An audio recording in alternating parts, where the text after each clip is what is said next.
ننعي إلى شعبنا المصري وإلى شعوب أمتنا العربية والإسلامية استشهاد الرئيس الشهيد محمد مرسي، الذي كلل مسيرة جهاد وعطاء وبذل حبا لدينه ولوطنه ولبلده ولشعبه، ليكون استشهاده درسا عظيما لكل السائرين على طريق الحق والقوة والحرية.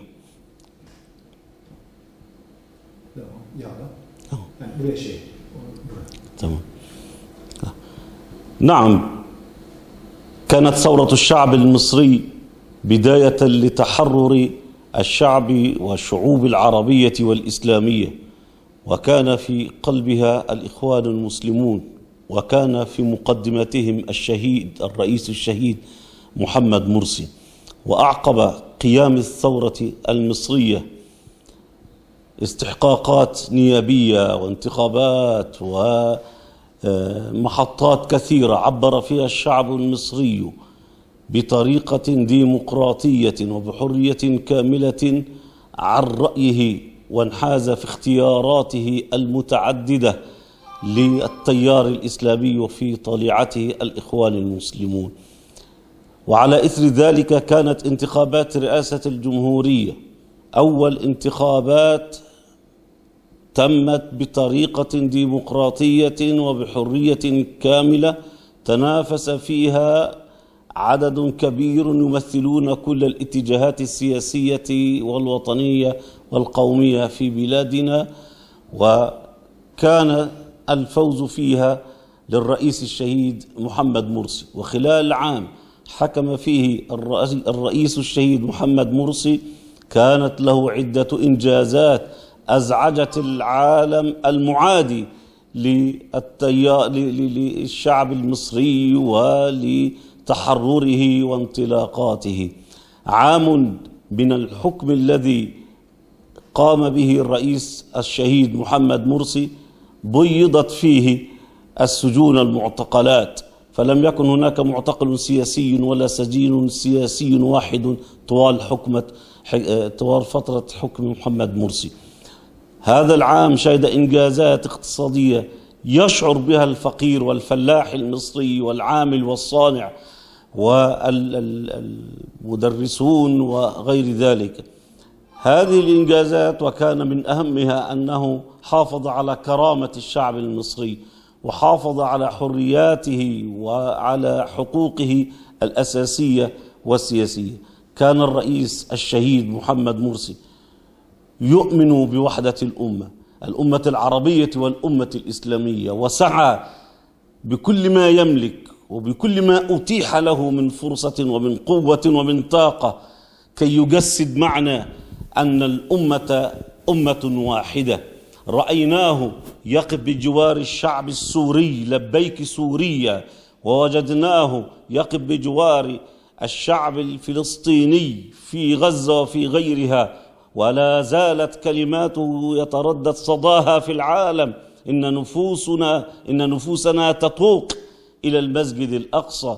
وكانت وقفته التي حسمت المعركة التي كانت تدور رحاها في غزة الصامدة الثابتة التي تبكيه اليوم، والأقصى الذي يبكي الشهيد الرئيس محمد مرسي اليوم، عرفانا بدوره وبما أداه للأمة العربية والإسلامية. إن حادثة الاستشهاد هذه إنما كشفت عن عنصرية شديدة تحكمت في شعوب العالم الغربي والأمريكي تحديدا، كيف لهم يغضبون غضبات شديدة لمجرد حيوان يحدث له شيء، أو لإنسان في بلد ما يضطهد أو يتعرض لمظلمة، وإذا بهم صم بكم عمي كأنهم لم يسمعوا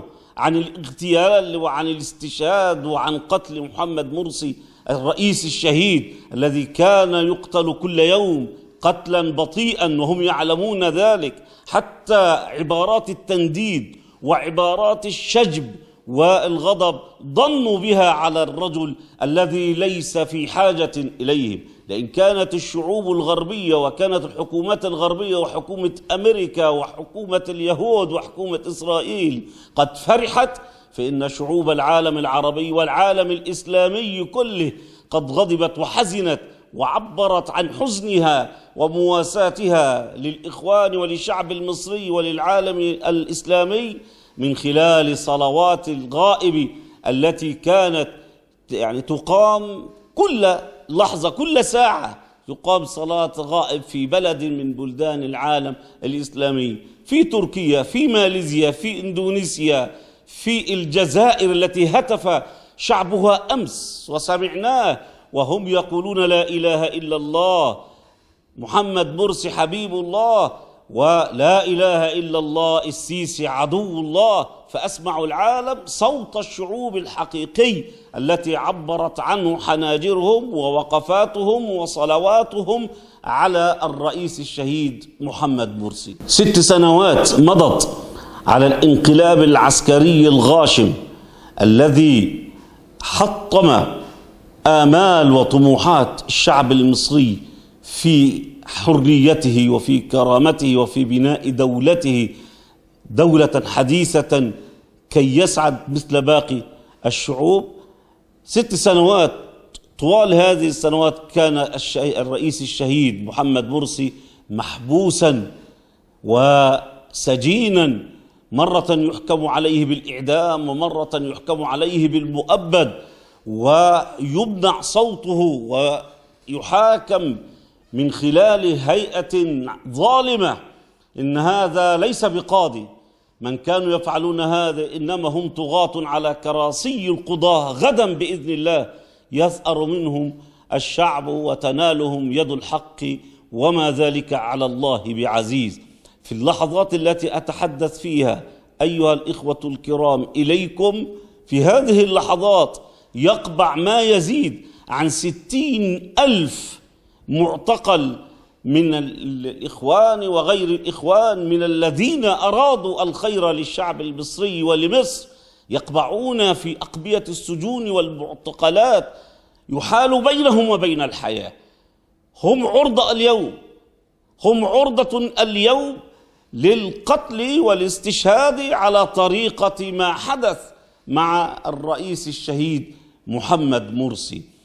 فيهم علماء الأمة وفيهم الأساتذة وفيهم الدكاترة الأطباء والمهندسون والعمال والفلاحون، فيهم الرجال والشباب والنساء. هؤلاء من يثأر لهم؟ من يقف بجوارهم اليوم؟